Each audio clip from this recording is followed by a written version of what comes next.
Header Footer Gallery is part of the New Media Caucus and is dedicated to promoting the creative output of our members by situating their work in thoughtfully curated exhibitions that take place across our entire web presence.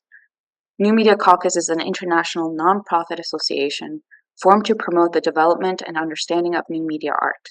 We represent and serve artists, designers, practitioners, historians, theorists, educators, students, and scholars. Recognizing new media art to be inherently interdisciplinary, multimodal, and evolving, we support and advance a wide range of inquiry to catalyze further evolution of the field. The New Media Caucus is committed to extending and sustaining the diversity of our community, board, and membership, to promote an environment of equality, inclusion, and respect for difference. We prioritize inclusion as an ongoing collaborative process of growth that we continually address both within the caucus and in our field.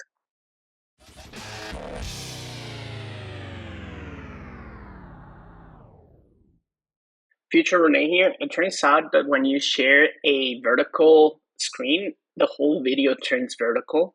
So apologies for that, and hopefully it will never happen again. Welcome everyone to the 25th episode of Header Footer Presents. I'm your host Renee. And I'm your co-host Constanza. In this episode, we will talk about what skill means in the 21st century and how the very concept of skill is now being challenged by the emergence of AI. So, this is a very tricky subject. I know we always end up talking about AI and the dangers of NFTs and all these things, but it's a very real thing that happens to us in art history. If you look at creators and artists and all these people, everybody's wondering what's gonna happen, right? And so this time, Constanza was talking to me about this piece that sold for 1 million. So I don't know if you want to tell us about that first. Yeah, of course. So it's funny because yesterday, just for context, I lectured on 2 classes on AI, one on AI art and the other one more generally on media and ethics, things like that. And this came up. This is an article from November 7th though, so this was a little bit earlier on. But the whole point of this is that this is a robot, an AI robot, that considers herself the first AI artist. And her name is Ada, I believe after Ada Lovelace. And her work, which is a portrait of Alan Turing, who is the father of AI, and you see his portrait right there, sold at Sotheby's, I think it was. For, just trying to make sure that's what it was. Keep telling us and I'll check in a sec. Yeah, sure. I think it was, Sotheby's. It sold for a lot of money. And there's actually a really funny clip of the robot speaking, in a very interesting way, because she starts talking about what her inspiration for the work was. And she speaks in art history language, which I found the most perplexing, I'm trying to uncover her inspiration, but also her train of thought and process for creating the portrait of Alan Turing. So that's the context of that. I'm not sure, did you hear about it before I told you, or? No, not really. I kind of don't get these types of news anymore. I think because they're so linked to NFTs, and I kind of made my algorithm understand that I don't like NFTs. So maybe it just went very broad. Oh, AI is the thing that came after NFT. So maybe we are not going to give you this because you don't seem to like it. Yeah.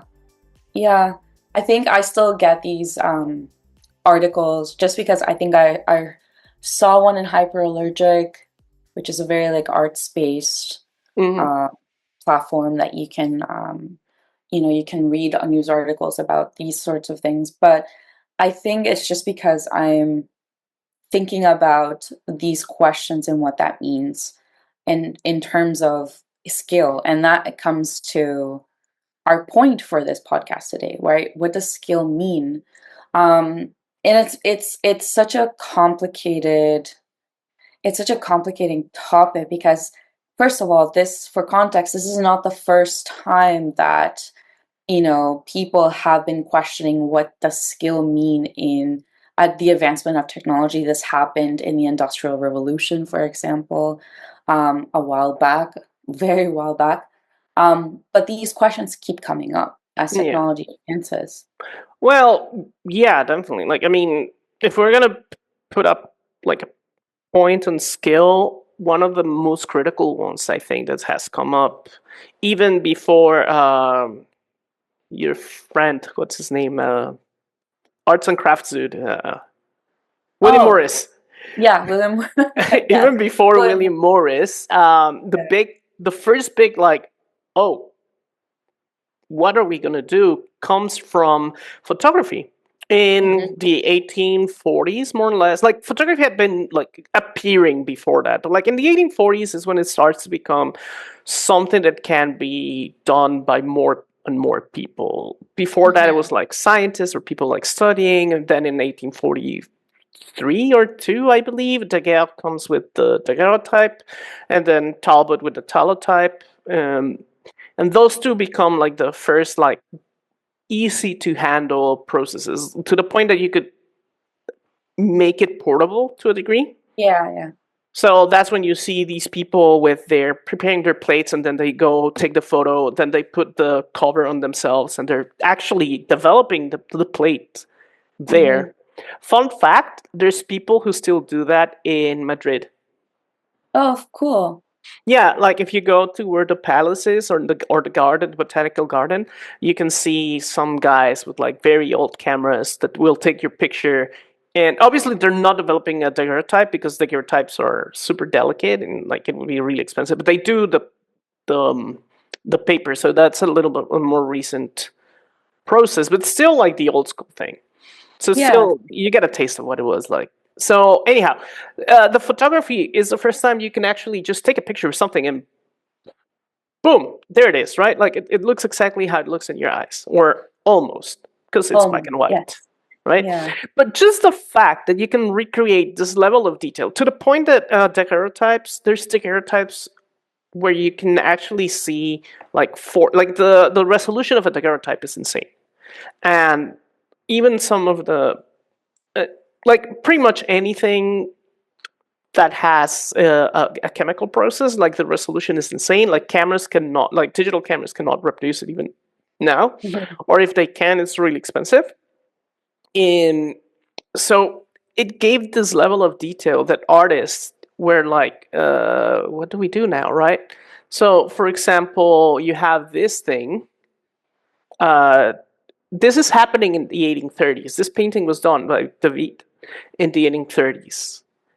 And just 10 years later in the 1840s, I mean, it Yeah. feels like 10 days, you have this. Mhm. And it's because two things. Like, yeah, there was these studies of optics that were coming out. That's the main narrative that we get in art history is that Impressionism started because of studies into optics. Yeah, what do you think started studies into optics? Mhm. Photography was one of those things. But more importantly, the fact is there was no point in trying to recreate reality anymore, right? Exactly. Yeah. Uh, they were like, why should I bother trying to make the most exact rendering of a house if I can just take a picture? Right. And this created not necessarily an abandonment of it, but it opened up new artistic spaces, right? It was the idea of, okay, well, let's do what light does. Instead of concerning ourselves with the physical representation of the objects, let's concern ourselves with the light. Let's see how light works, how light bounces off of things, how light does things, right? Mhm. And that resulted in Impressionism, which ironically also started a discussion. Well, not ironically, it started a discussion on skill. The whole name impression, it's an insult. You knew that, right? Yeah. Yeah, yeah, yeah. Yeah, so Impressionism, well, an impression, I'm gonna murder this. Impression Mhm. in French is the name for a sketch. Mhm. What people did when they were calling it Impressionism or Impression was that it was a sketch that was incomplete. It was not finished. And that's what people thought. Like, oh no, this is ugly because it's not finished. There's no skill in this. The artist didn't even bother finishing it and making it look realistic. So we already have those discussions. And Impressionism is just the opening for this. Then we have things like Cubism, where it completely destroys this idea of perspective again. And then it destroys this idea of composition in the way that we thought of it. And then you have things even crazier than that. You move into Futurism, with this just capturing movement, Yeah. all these It things. becomes the whole basis of modern art as we know it, right? Exactly. It's really interesting. There's a really good piece that I just remembered when you were talking about this, and how there are a lot of artists that actually took inspiration from what photography lended. And one of them was actually Marcel Duchamp's Women Descending the Staircase, which, if you look at it in comparison to Edward Muybridge's studies of human locomotion, you'll notice the second one. Yeah. This one? No. Yes. Yes? Yes. New Okay. Descending a Staircase. Yeah. Oh, yeah, this one. Number two. But if you look at it in comparison to Edward Muybridge's study of human locomotion and how movement is captured via photography, and what would be the precursor to cinema, and all of these really interesting things, it's really fascinating to see how artists bounce back, maybe unintentionally, or with this new technology, right? That was photography and the camera. Yeah. So they started almost replicating, which is really interesting now that you think about it, because there's people trying to do that today with digital cameras and things like that too. And that takes me to the other thing. One of the funny things about photography is that for a long, long time it was not considered art. Even now, there's people who don't consider it art, right? Because it's just what you see. Yeah. Huge quotes there. But anyways, the first person that started being considered an artist is Alfred Stieglitz, with specifically the Terminal, which is in 1893. And one of the things that Stieglitz did is it started to applying concepts of painting into photography. So in this case, the photo is not super clear. There's this fogginess that's part of it's the horses just being alive in a very cold climate, right? Like Yeah. right, and they're exuding heat because they're like pulling the trolley thing, and there's like their bodies are warm and the environment's cold, but it gives it this feeling of coldness, of heat and atmosphere and all these other things that were not traditionally, at least at the time, represented in photography, right? Then you have things like Man Ray, then or Caslin, or the Sexy Peppers. You know the ones I'm talking about? No. No? What's his name? I always forget the name of this photographer. Sexy Peppers. Okay. This is going to be a horrible search. There we go. Oh, interesting. These are like photographs by an artist, but I can't remember the actual person. Let me. We're gonna depend on the algorithm.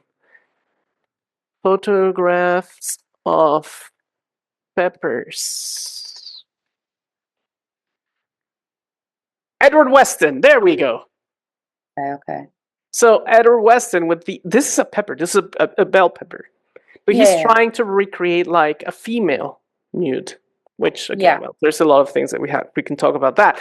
But the point is, that's what they were called, like the sexy peppers, because like there's like the curves, the sexiness of the plant, and all that. But it no longer is just a recreation of reality. In fact, it's a very abstract photograph if you think about it. Yeah, well, for sure. At some point, people were questioning this and being like, "Well, what's the skill in that, right?" Absolutely. Especially when you put it against this. Ansel Adams photographs. Oh, yeah, Ansel Adams. Which people tend to think of as like hyper realistic, like very realistic, not hyper realistic. They are, in fact, hyper realistic because you cannot have this sky and this exposure down here. Mm-hmm. It's impossible. So what Ansel Adams was doing is this thing that we do in Photoshop now, but it was like it was called dodging and burning. What he Mm-hmm. would do is he would put more and more light into the negative here, so the clouds became more visible, and then he would put less light into these things so that you could see the details, right? Yeah, you get like a high contrast effect that is so easy, and it's something that we take for granted. Well, I don't know if we take it for granted, but it's something that we just automatically do on We don't Photoshop. see it. Yeah, yeah, it's and that goes back to skill that we're talking about. Mm-hmm. Because when you get these technologies and software programs like Photoshop, but even like we can even go into, oh my gosh, this is a rabbit hole. But even filters, how Instagram filters, among other things, um, they automate the techniques that photographers would use back in the day, you know, and now we just use it without thinking about this, right? It's convenience that what we Yeah. have. There's also there's these contact sheets. I can't find them, but there was they were just found, and it's this very famous fashion photographer from like the 1960s, and Mhm. you can see that for a portrait, like what's her name? Audrey Hepburn. Let me find the picture. I think you know which one. Mhm.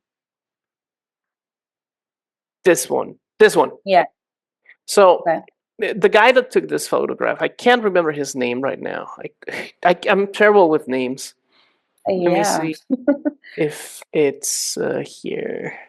So I can remember her, but I can't remember who took it. Anyhow, the point is, you can see the contact sheets that this guy has, and you can see how he's like, we have to burn here, we have to do this, and this is like everything that he's gonna do in the studio after the photograph has been taken. Mhm. Because a lot of people assume that taking a photo and that's it. You take the photo, Yeah. bam, it's ready, which is not true even now with AI.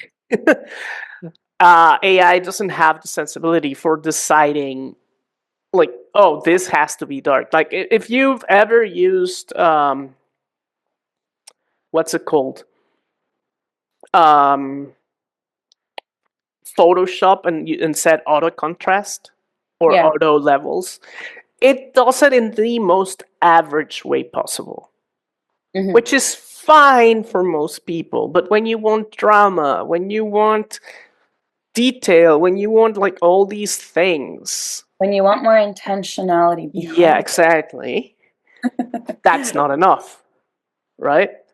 Because the average would be to get all the grays like evenly spread out, but that gives Yeah. you a very flat photograph sometimes. Mhm. The trick is in getting really black blacks where you want them and very white whites where you want them, and then the grayscale in between. But that is a matter of taste and touch and thought.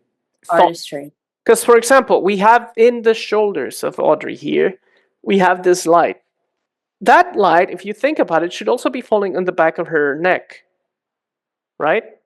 Mhm. But it's not. That's because the artist underexposed that area, so we didn't get those lights because it gave it a better silhouette. Yeah. You can also see like a little artifact here in the middle of her neck in the black. You see how Mhm. there's like three like little bumps, and one of them is out of focus. That's part of the photographic photoshopping that created an artifact there, where like everything else is more defined. Anyhow, so this is skill, but it's not as visible, and that's why people tend to dismiss it. And the same thing happens with everything, like people criticizing TV nowadays. Oh, now we can just use AI to write our episodes. Like, no, what you're gonna get is the most. If you even get something that makes sense, Mhm. it's gonna be the most average milquetoast thing because that's what AI does. Yeah. The average, and the problem is it's feeding from people. I've actually gone. I don't know if this happened to you. but I've been getting like job offers for writing for AI companies. Oh, really? Yeah, it's like help us train the models of the future, and it's like just train them to replace you, basically.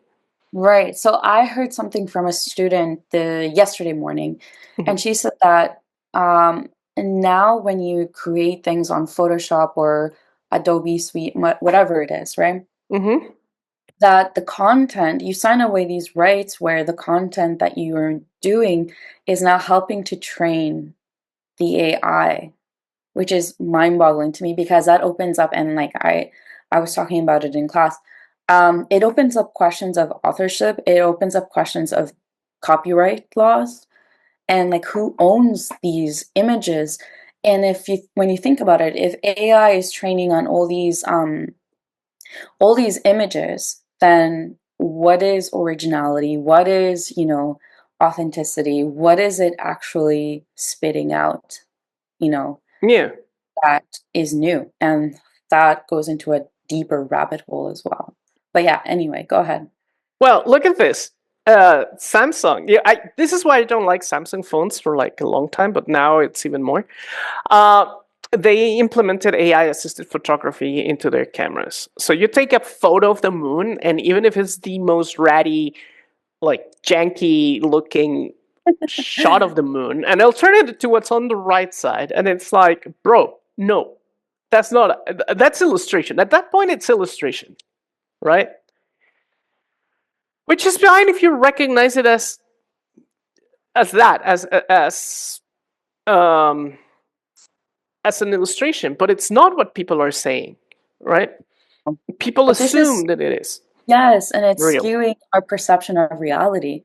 And so much so, this is even a deeper conversation to be had, which we're probably not going to get to today. But I was looking up recipes for, this is a tangent, but makes a lot of sense.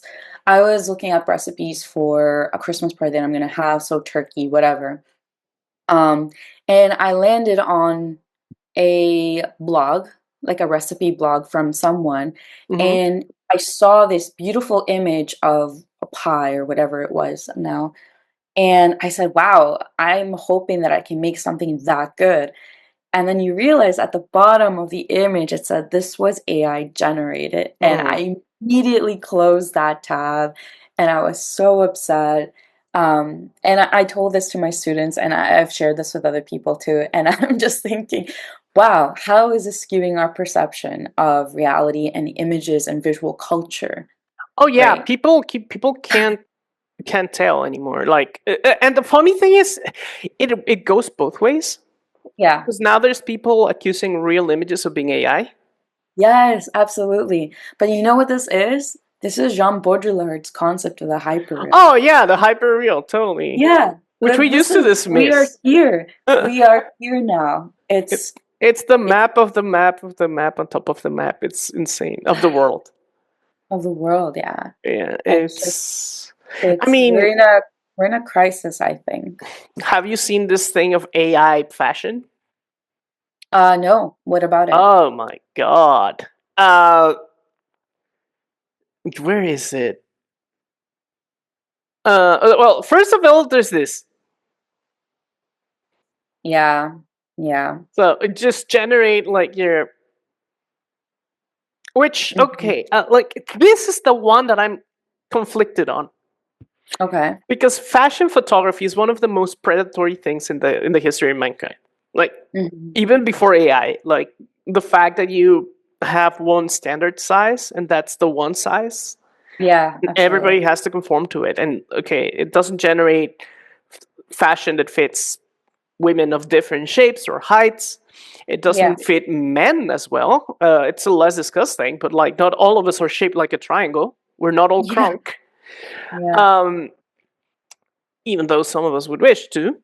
Uh, it just simply replacing that aspect of the fashion industry. I'm not completely against. Yeah, no, I that's a good yeah, point. But it also is going to affect jobs. I Like, know.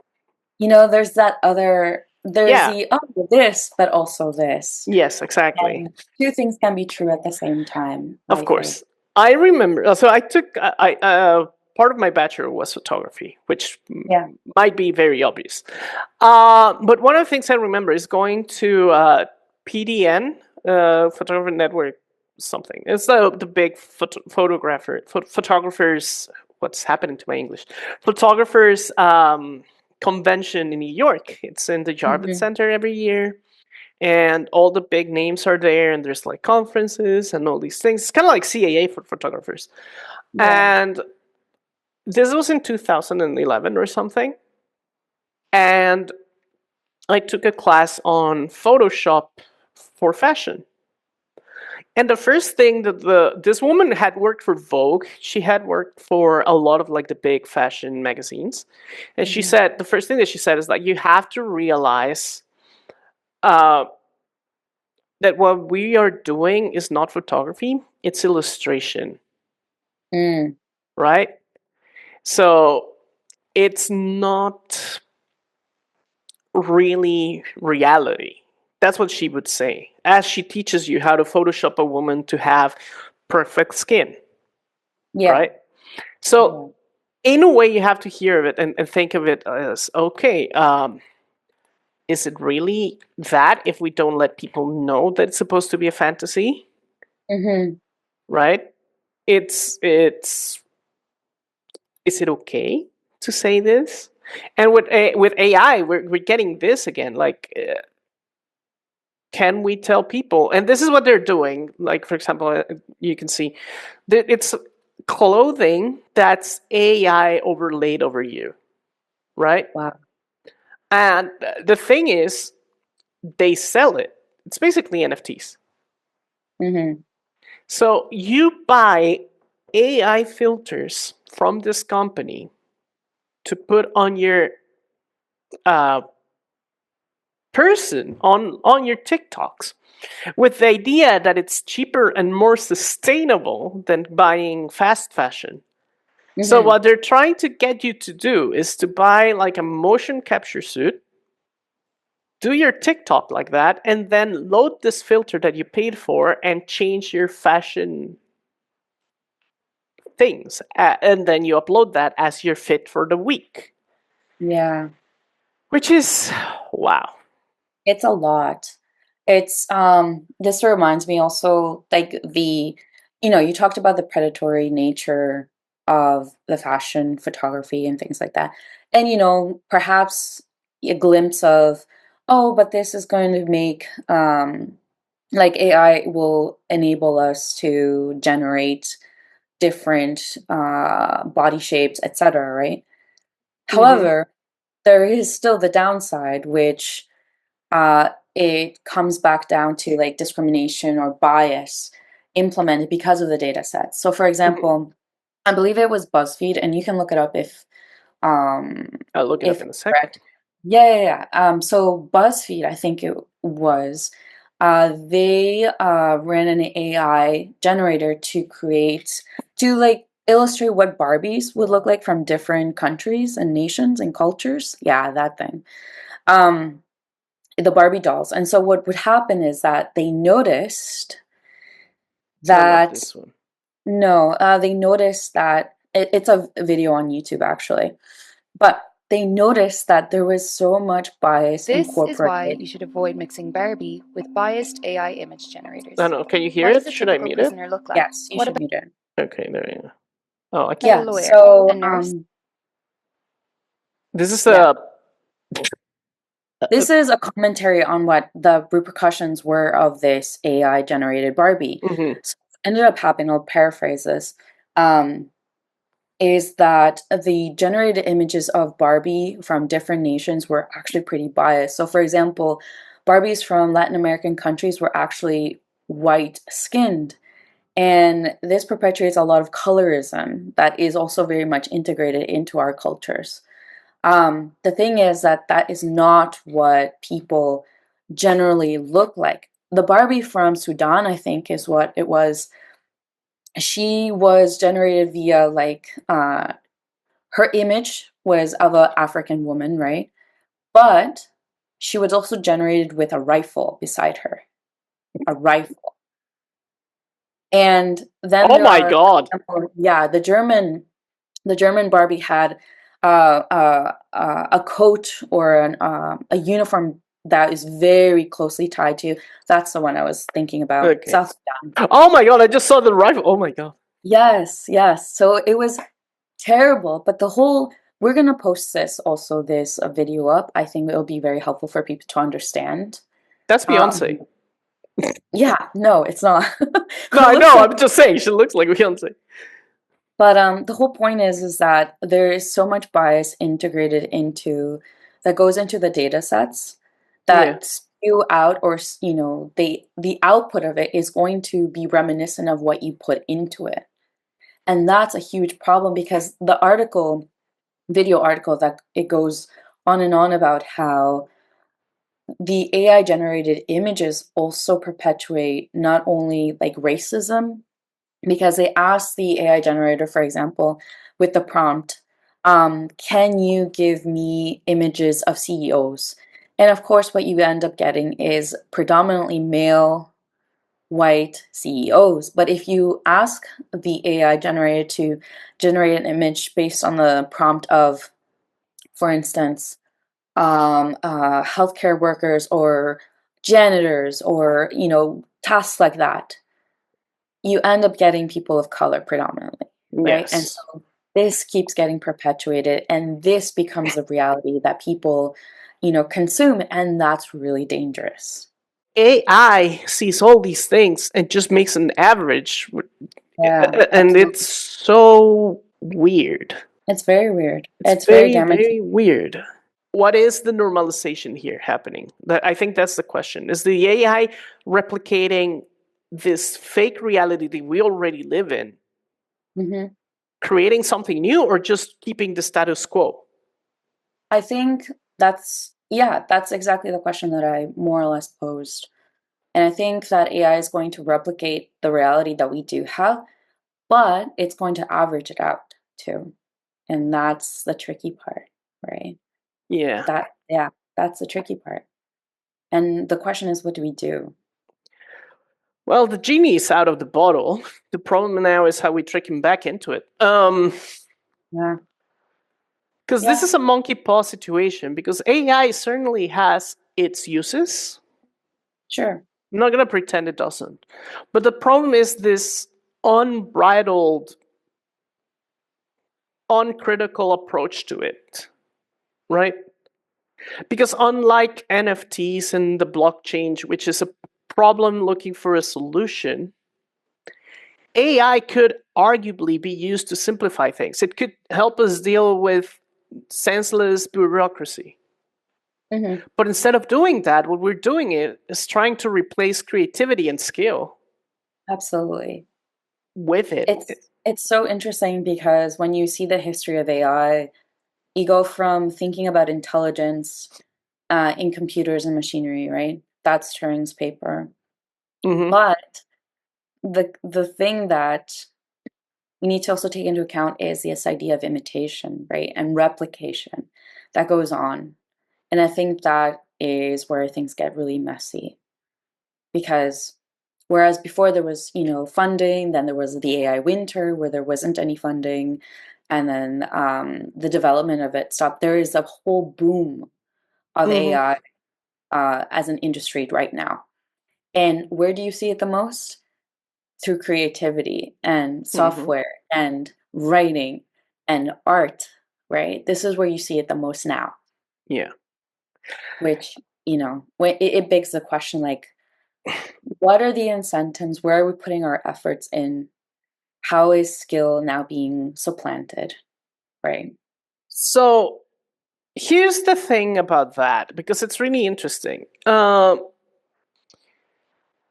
I don't know how much contact you had with engineers in your life. Who, me? Yeah. Oh, yeah, I've had many. Okay.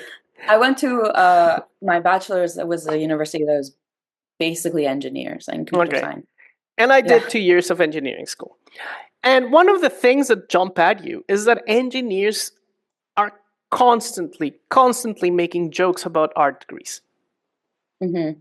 They don't consider it a valid thing. Mm-hmm. right? If it's not used to make something or make something in their context of like a machine that does something, or in the context of generating money through this invention, it's not worth it. Why Okay. should we study like history? Why should we put money into the arts? Why should we put money into studying the sex lives of insects, for example? Yeah. That's a real question posed by Elon Musk now with the Doge thing. Right. And the answer to that is because insects can be. Well, he said, we're going to defund all those people studying the sex lives of insects. That's what he said, like the sex lives of insects. The point is, that's actually studies into the reproductive habits and practices of insects. Insects can be plagues. So if we study how they reproduce, we can figure out how to stop plagues from happening.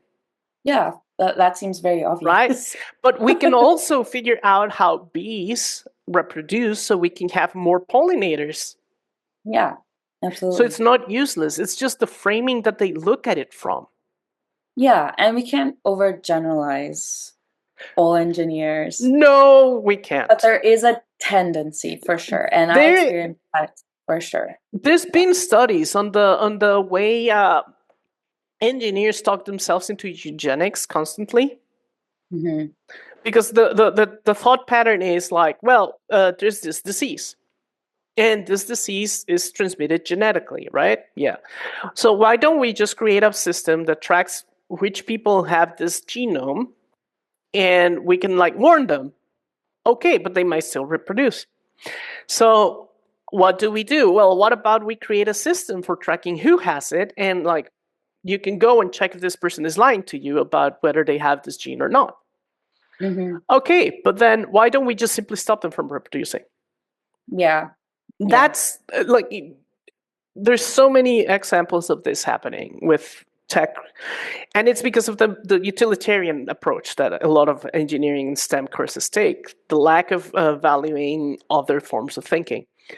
And so what happens is all these engineers are like, well, I like TV shows, but I don't think writers are valuable. So why don't I replace them with AIs and they just tell it what I want it to do, and then it can create my TV show without the need of paying an artist that's worthless.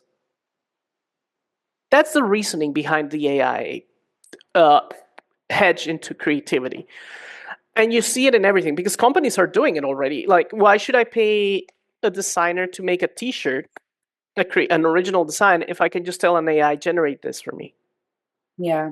And we already touched on this once.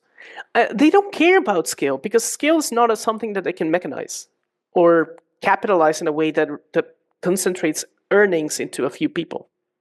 Mm-hmm. So at least that's my perspective. It's what I've been reading, like constantly seeing people. But I don't know if you think that's accurate. Do you think there's another reason?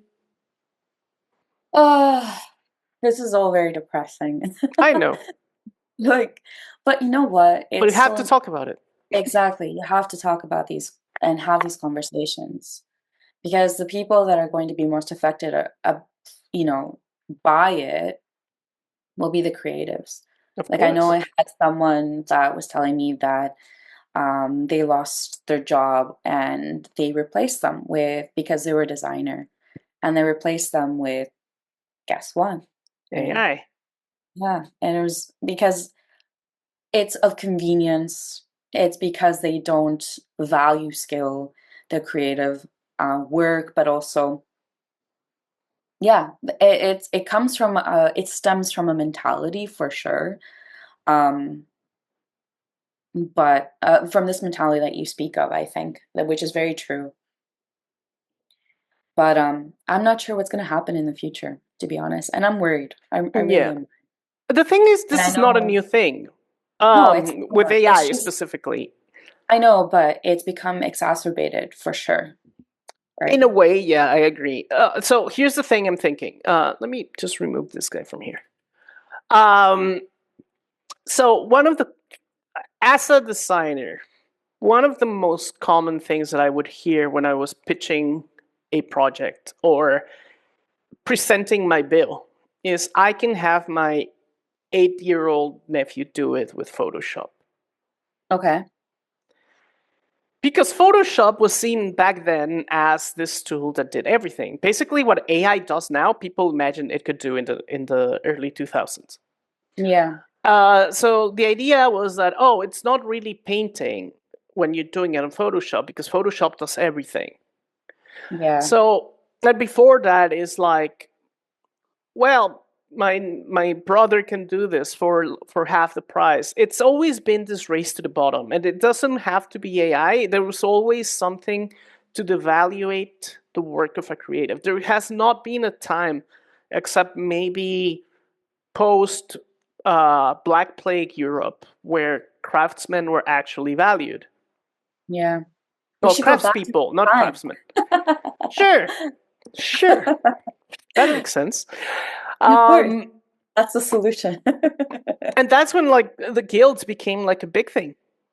Yeah. Like craftsmen's guilds or craftspeople guilds started. Artisan. Yeah. Artisan guilds, exactly, were a thing. I mean, one of the biggest like targets for conspiracy theories, the what's the builder ones? The Masons.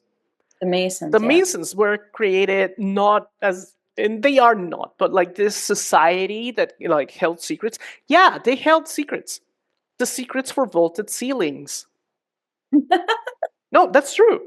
No, I know. It's just Oh. funny because of the conspiracy theories behind it. And the secrets that they were hiding were how to construct things. Yeah, because that's how they kept their prices up. Because you couldn't just go and, as a lord, you couldn't just go and grab John, Mike, and Chad and tell them, build me a cathedral. You had to go to the Masons Guild, and the Masons Guild was like, yeah, but it's going to cost you this much. Mhm. So what But they it's did... also a way of protecting their own craft and knowledge at the Yeah, same of course. time. Yeah, yeah. It was to stop that from happening. Yeah, yeah. So And fascinating. yeah, I mean, sure, maybe there were some abuses, but it was less than what's happening now. I mean, tradesmen's guilds existed for a reason. Yeah, some people were shunned and some people were like not permitted to, and that is a problem, but you don't throw the baby out with the bathwater. Just lower the Mhm. temperature. Yeah. Maybe take out the child for a while. Let it cool down and put the child back in. Change the water. I don't know. But the point is, in the terms of guilds and the abuses that they were accused of like discriminating against women, yeah, that was true. But the idea wasn't to get rid of guilds, Yeah. right? The idea was to allow women and minorities into the guilds so they Mhm. could continue these practices and maybe even bring new ideas, new thoughts. Because even this thing of skill is like in academia is ignored a lot. Like you can see this a lot in archaeology and anthropology, where people are like, oh, we found these mysterious things that are like offerings to the gods. And it's like a woman that does gold embroidery is like, no, that's for gold embroidery. There's a story about bone, like pallet-shaped things that people kept like finding in burial sites, and everybody's like, oh, these are ritual instruments that are like offered to the gods as a payment or something. Turns out, if you show that tool to a leather worker today, Yeah. they're like, yeah, this is how we smooth the leather. But archaeologists didn't know that because pretty much everyone that's into archaeology tends to be like not a tradesman or Right. tradeswoman. Oh, So, yeah. I had this conversation before. I remember now. and they assume that it's like this ritual thing, and in fact, it's just a tool for someone's craft. Yeah. Same thing, like they found this little girl with a bunch of knuckle bones in her burial site, Mhm. and people were like, oh, she must have been a witch or something, or there's like some ritual here. No, she was literally a pro gamer. Knuckle bones in Afghanistan are used as dice. Mhm. Obviously, animal knuckle bones, not human. Yeah. So what happened? What the more appropriate or probable explanation of the knuckle bones is that the girl was buried with her collection of dice. Oh, that's really cool. But people for a long time thought she was like some witch or something. Yeah, and I think you're absolutely right. The point is to listen to to the craftspeople, to the artisans. The craft is important and valuable because it also gives us an indication of how, not just how the world works, but how things are made, and we can build upon that information and knowledge to have to build history, right? That's what's important. So, for example, and this is I really like this one because it involves a woman. Uh-huh. Archaeologists for a long time thought that all the Romans were the Roman women were bald Okay. and that they wore wigs Okay. because they couldn't imagine how these hairstyles could happen, Okay. right? Then a woman called Janet Stevens uh, saw some of them and she was like, oh, these are pretty cool. I'm a hairstylist. I'm going to recreate them. And she did. And this was in 2005, okay? So Mhm. and then I know, and so so here in 2005, while studying translations of Roman literature, she realized the Latin term "accus," which has several meanings, including a single-prong hairpin or needle and thread, was being mistranslated consistently as single-prong hairpin in the context Mm. of Roman hairdressing. While single-prong hairpins could not have held up elaborate hairstyles in ancient Rome, a needle and thread could have. In 2008, Stevens published this theory as Ancient Roman Hairdressing on Hairpins and Needles in the Journal of Roman Archaeology. And she, just because she was a tradesperson with the skill Yeah. and a passion, because she wasn't a professional archaeologist. And she Yeah. solved this mystery because no one thought to ask someone that does hair. Like, how would you Yeah. do this? Mm-hmm. And now she's like the what you call it? The authority on Roman hairstyles, That's really cool. which is really really cool if you think about it. Yeah, and I think this brings back to the point also that we often, well, at least I had a professor who always told us, if you're going to study art history, you better know the craft of making things so you can better understand and how to write and how to talk about it as well. And Exactly. he's absolutely right. His name is uh, Professor Andrew Moisey. um, and he's a photographer. He is a writer. Um, he's a professor of visual culture, and he was absolutely right. Right? Yeah. We can't just live in a bubble where everything is, it's too abstract or everything is just theoretical, right? We need to also own skills, practical skills, in order to understand our craft, which is more like conceived of as intellectual a little bit more. And what I really like is like the framing that they give it. Hairdo archaeologist solves old mystery. It wasn't Yeah. an old mystery to anyone that was a hairstylist. It was just a mystery to men in archaeology Yeah. and Yeah. a few women, obviously. But it was basically someone not considering craftspeople important. Hmm. Yeah. So And then yeah, what I'm curious to know then, what is should there be another arts and crafts movement now? Because the reason I ask is there's so many students that have, at least some of mine, have shied away from AI and digital art, and they're going back to craft, which I found a very interesting, like, step back, push back. And yeah, I'm curious to know, like, what is going to happen if there is going to be a major pushback. should there be? I don't think there should be. There I is. don't know. No, there is Oh, already. there is. Yeah. Yeah, I was Yeah. trying to be controversial for a second. No, there Oh. is. There is a movement to going back to crafts. There's people right now who have shunned like traditional spaces of creation, right? Hmm. That's part of my study, like finding performance in non-traditional spaces, like VR chat, which is not what you think of. Like, obviously, it involves furries because everything in the world is always reduced to furries.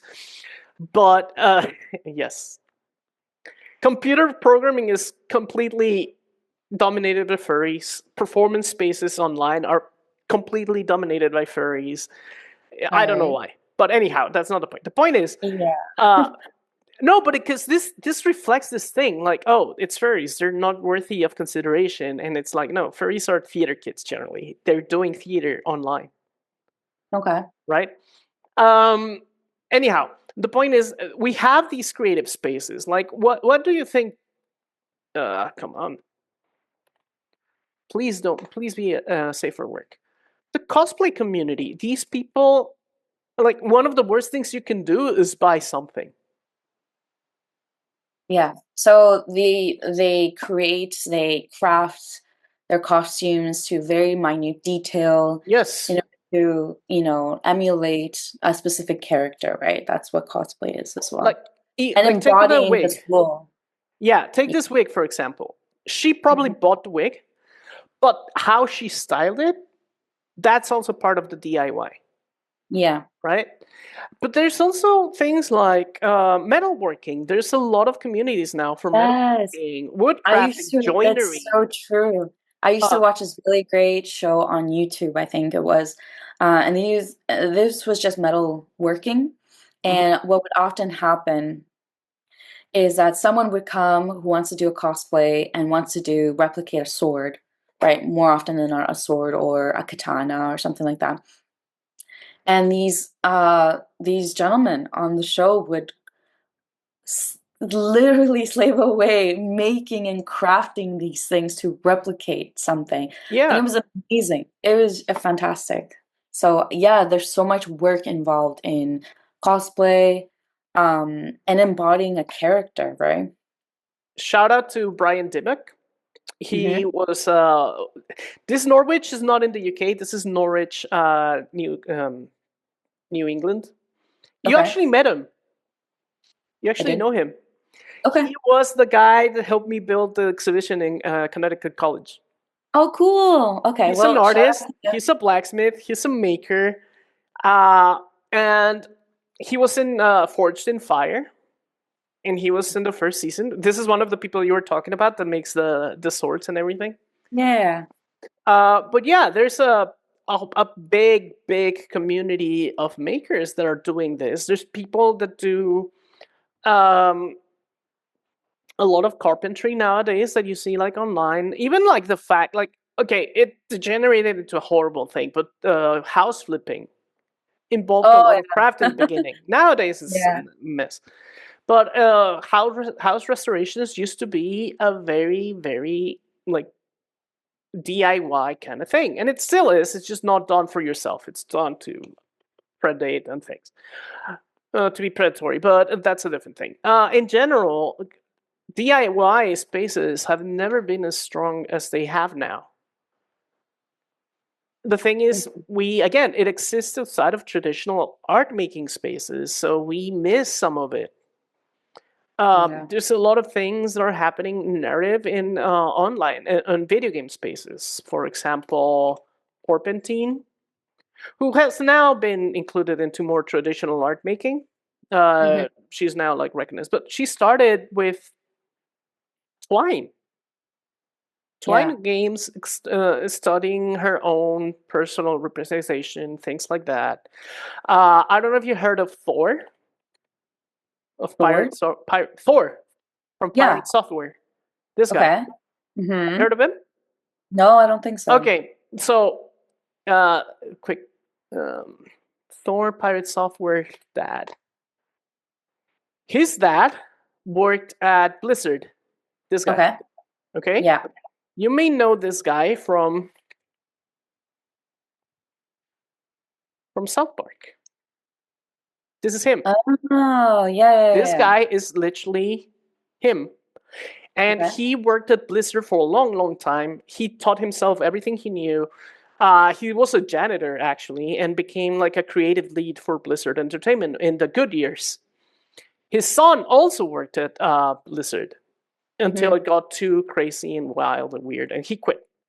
And Thor now, what he does is he's done with the AAA Yeah. industry Hmm. and now runs this Twitch thing where he teaches people how to design their own video games.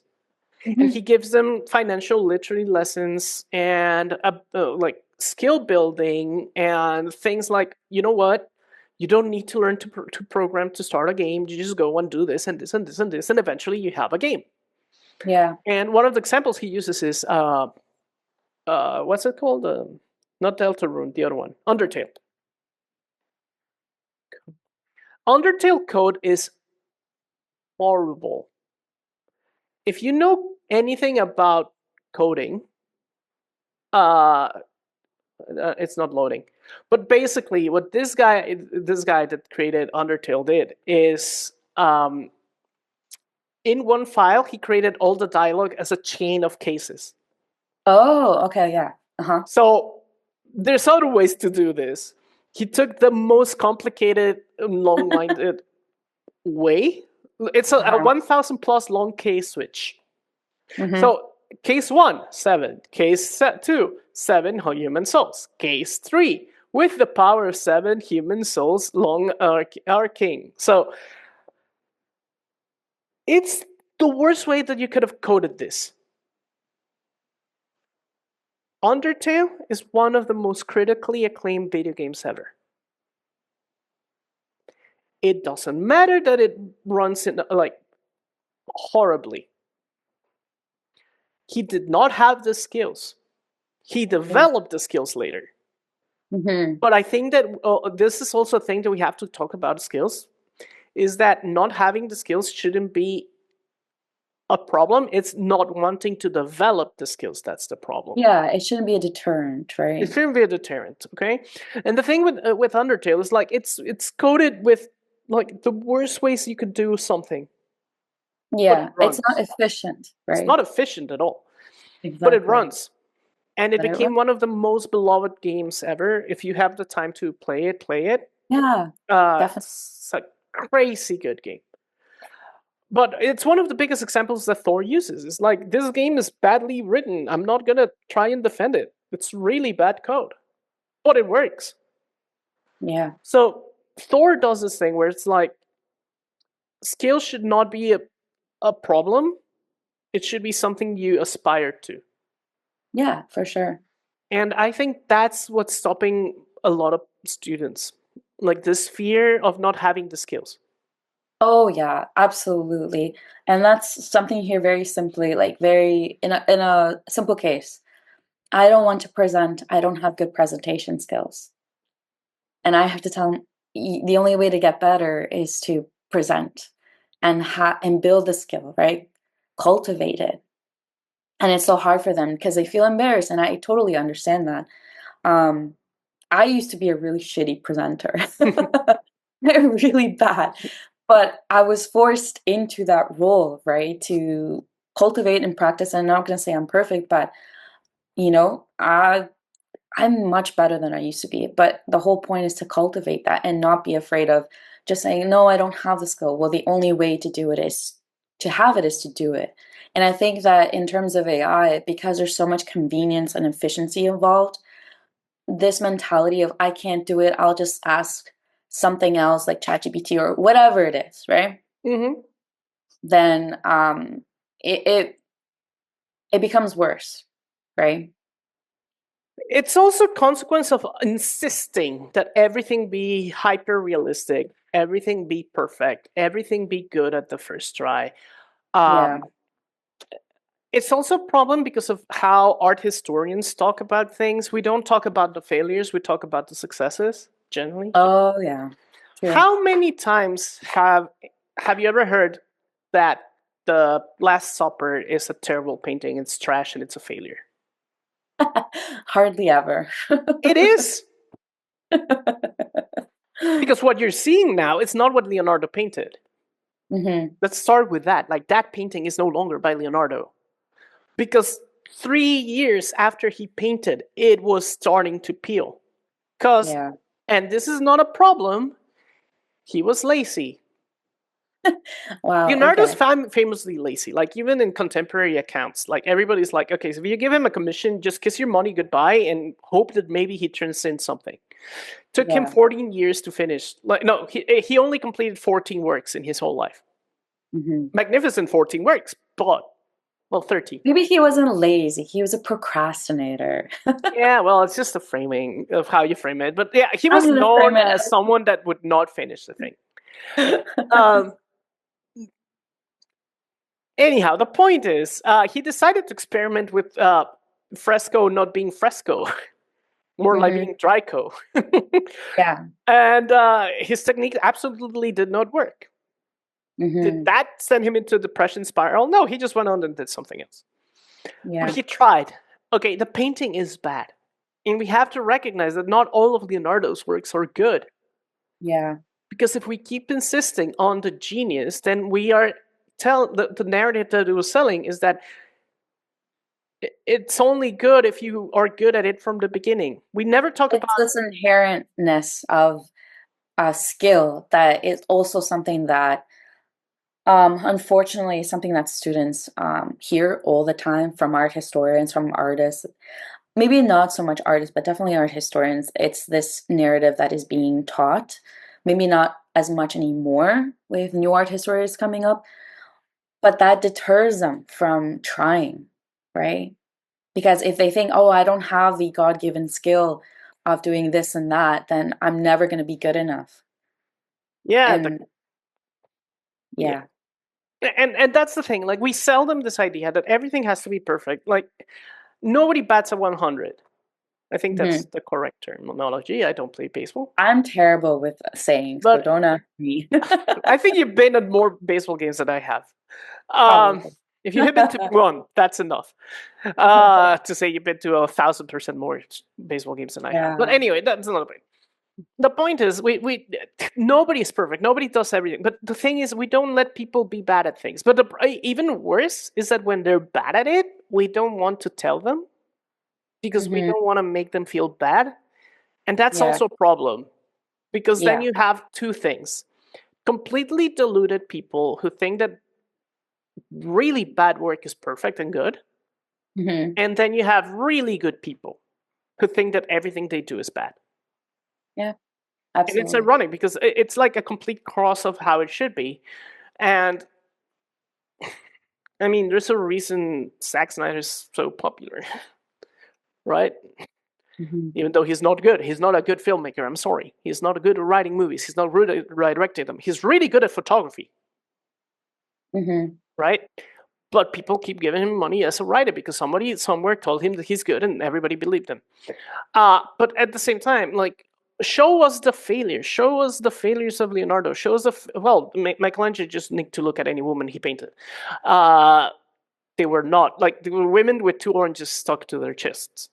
There were men with two oranges stuck to their chests. Yeah. But not enough is talked about that. I And think so, that, I think that in terms of what we discussed, and it's very ironic that we come full circle about AI and intelligence and creativity and things like that, but their failures is what makes us human. And that is something we don't see with AI.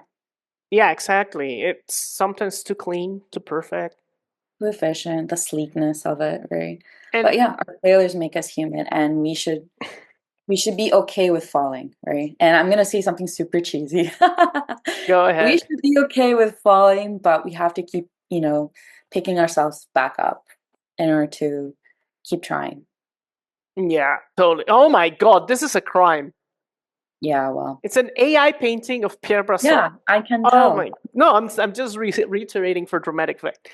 So Pierre Brasseur is a monkey, okay, a chimpanzee specifically, and he started because the artist who actually owned Pierre hated abstract art, and he was like, anyone can do this. My child could do this. Well, he was like, a monkey could do this, and so he represented this artist who was Pierre that created these paintings. And for a long time, people were like, oh my God, he paints with so much intentionality and you can feel the struggle in his painting. And in fact, it was a monkey, Yeah. right?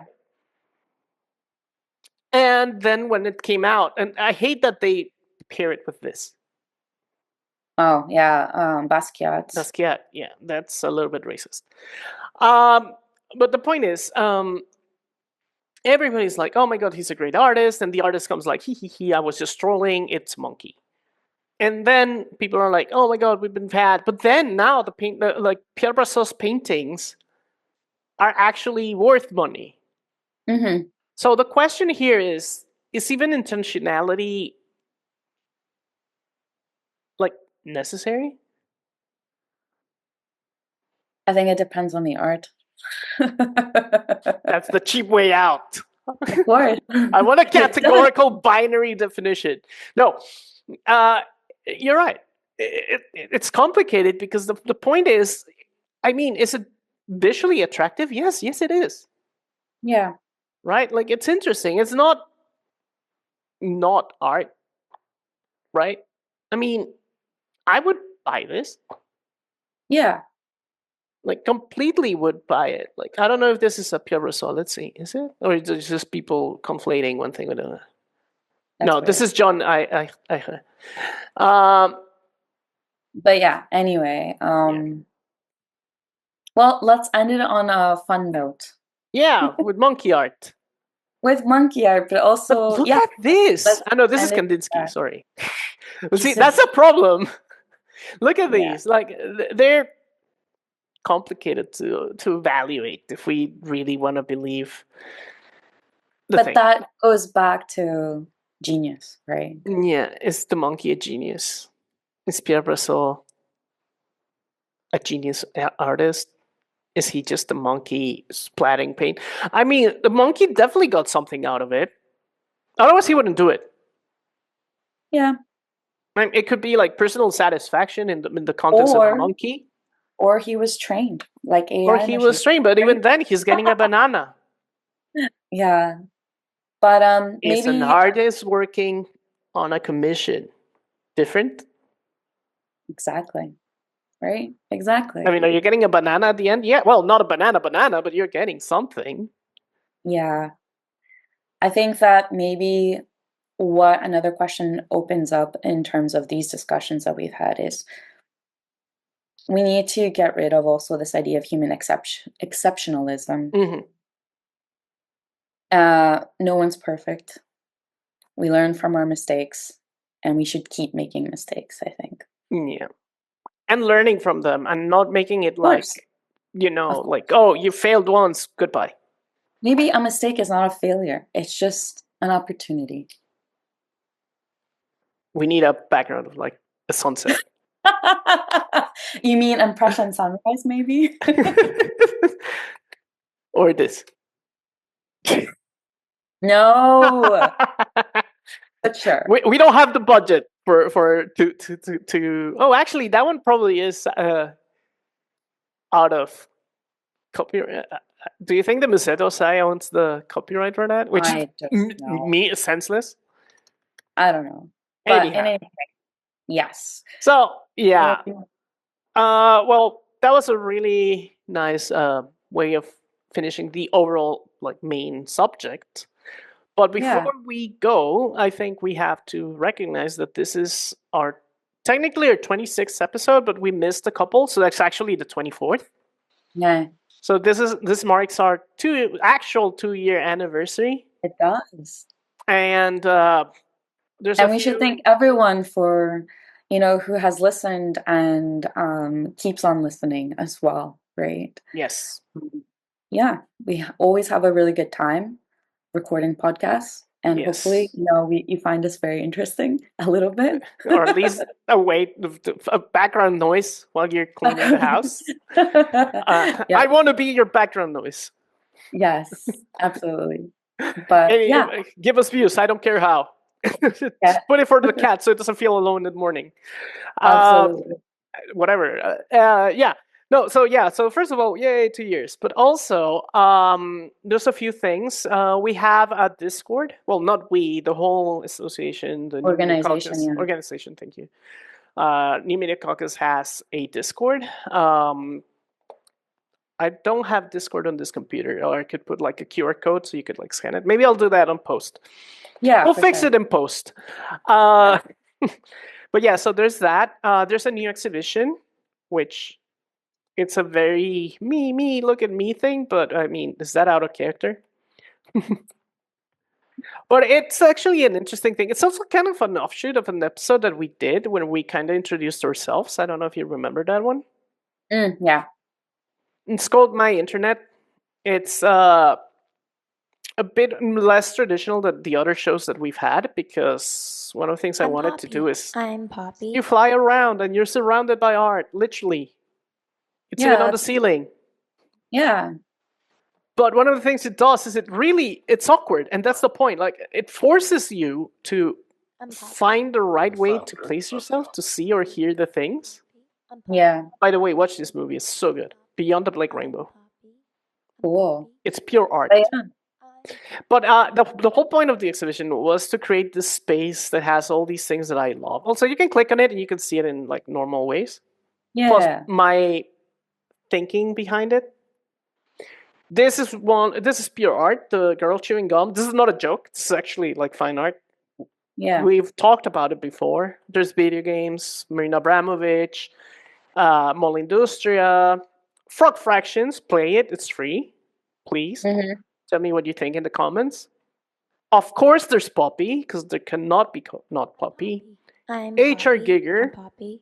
I'm Poppy. This is on purpose upside down, so you have to, again, navigate, making art uncomfortable to watch, and that's part of the Yeah. point. That's really cool. So this is Don't Hug Me, I'm Scared. Well, don't give too much away. You want people to go and see it. Well, yeah, that's true. And anyhow, so I'm enjoy, watch. This is pretty much Poppy. everything I'm that Poppy. inspires me. I'm Poppy. Uh, I'm Poppy. But yeah, I'm so there's Poppy. this. I'm Poppy. And I'm is there Poppy. any I'm Poppy. publications, I'm things that you Poppy. have done that you want to share with us? We have one right now under review. So stay tuned for that one. The one with technonecromancy. Oh, So yes. stay tuned for that one until it comes out. And we'll see. But otherwise, this has been a really good year. Yeah. For New Media Caucus, for Header Footer Gallery Presents. So I want to thank everyone for staying tuned to our And a quick thing, we're probably going to take a month or 2 month hiatus. I don't know yet, because Yeah. we need vacations, basically. Yes, we do. And this is supposed to be November. But we had like health issues and we had to push it back. Someone had a cold. Yeah. So this is the November episode. We don't usually have a December episode, so we're going to skip that one. And the thing is, January is going to be tricky for me as well as February, because it's become we'll a see. thing. But we'll see. Ideally, we will have one before February begins, because I'm leaving for CAA in Yeah. New York. Yay. And then coming back from that, I don't know if I'll have the will to live. We'll keep you updated. And Okay. maybe I just hand off the reins to you and you do a solo show. We'll see about that. We'll see. Yeah, so you were going to say something? Sorry? No. Go ahead. Oh, okay. Sure off. So that's pretty much it. I want to thank all of you for watching, and don't forget to like and subscribe. Sorry, I have to say this, but we need the numbers. Oh, one more thing before I forget. I want to thank. No, it's the organization. I want to thank of the course. New Media Caucus, because they have authorized us to get gear. Mhm. So our production values will go up with proper cameras, microphones, and things like that. We get new toys. Yeah. And I want to thank the board for deciding that we are providing something of value. Yeah. And obviously Yeah. Nick, but the entire board. Sorry? We are. Well, I hope. This is going to allow us to bring you a more high quality thing where the audio doesn't sound like, Yeah. with like, we're going to have our little circle things that you put in front so you don't go like all the Yeah. time. And I'm really excited about that, clearly. Mm-hmm. But yeah, so I wanted to thank the New Media Caucus for authorizing that, and we'll see you soon, hopefully with new gear. Yes, absolutely. With that said, thank you and see you next time. Bye. Bye.